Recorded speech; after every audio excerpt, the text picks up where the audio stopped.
We're at 9 o'clock, but I think it'd be good if we just take a little bit of time to see if we have any questions. And so if you do have a question for anyone up here, just pop up your hand. We've got some microphones that can come around.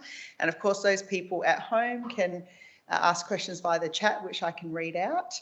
I might just start, if that's okay. I had a question for Amy.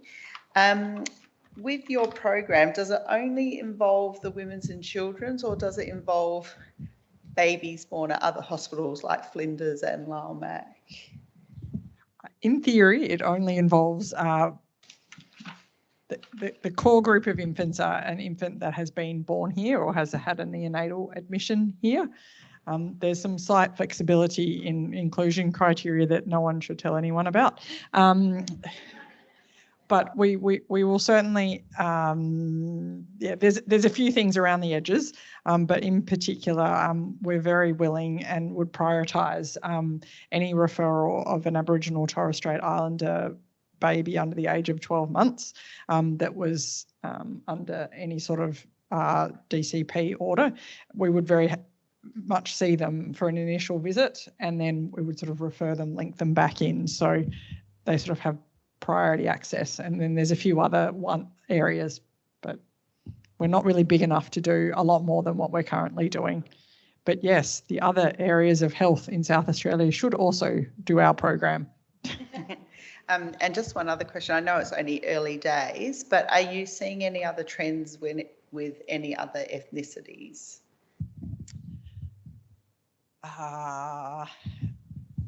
As any other particular cultural groups?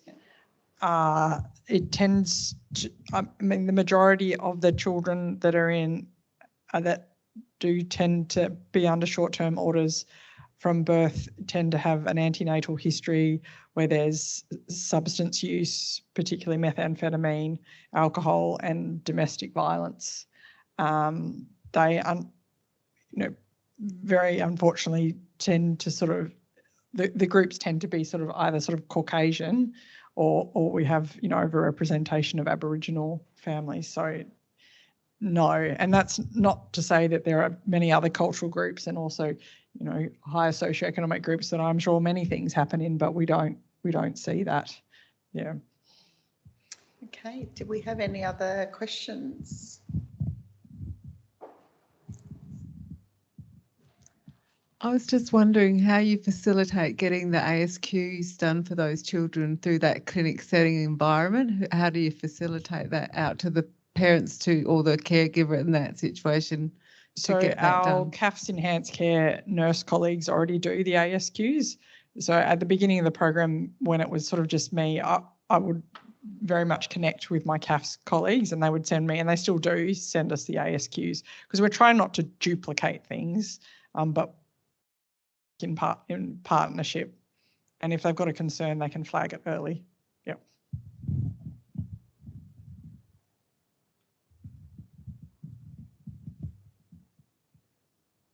Any other questions? Yeah, we'll just wait for the microphone if that's okay.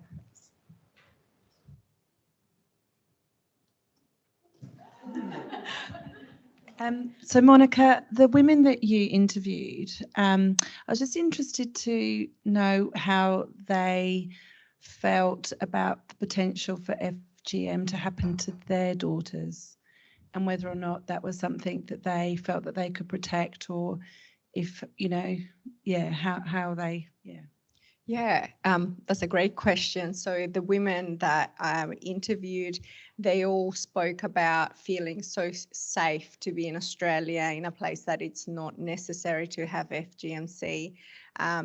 They also, even though, it happened to them and whatever their experiences were quite traumatic, they didn't blame their parents or their mothers for that happening to them. They just felt it was part of the cultural norm of that needed to happen. But they being in Australia and having that knowledge and that understanding, and also improving their education around why it is done, a lot of these women were like, I'm never going to do that to my children. So that was predominantly the theme around that.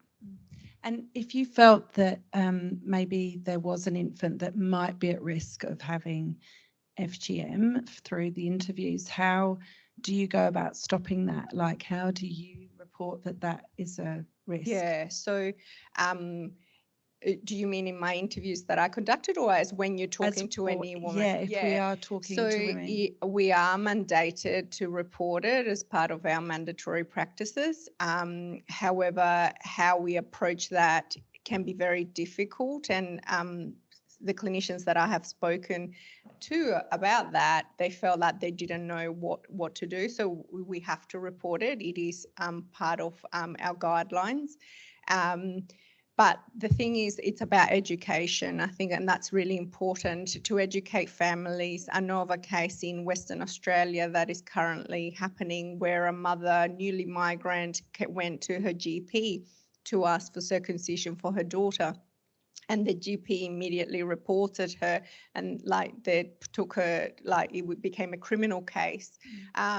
And then a lot of agencies were becoming involved in it because they were saying, well, what happened? What step did we take to educate her and inform her that that is illegal in Australia, and the reasons why we don't do it, and that we need to protect her female children. So rather than immediately pointing fingers and trying to criminalize people for doing this, we need to make sure that do they understand the information, and do they know that it is illegal in Australia, that we can't do it. And if they do understand, then we need to figure out, well, how do we provide that education to make sure that, it doesn't continue if they're still thinking about doing it. Okay. Yeah. Thank you. Thanks.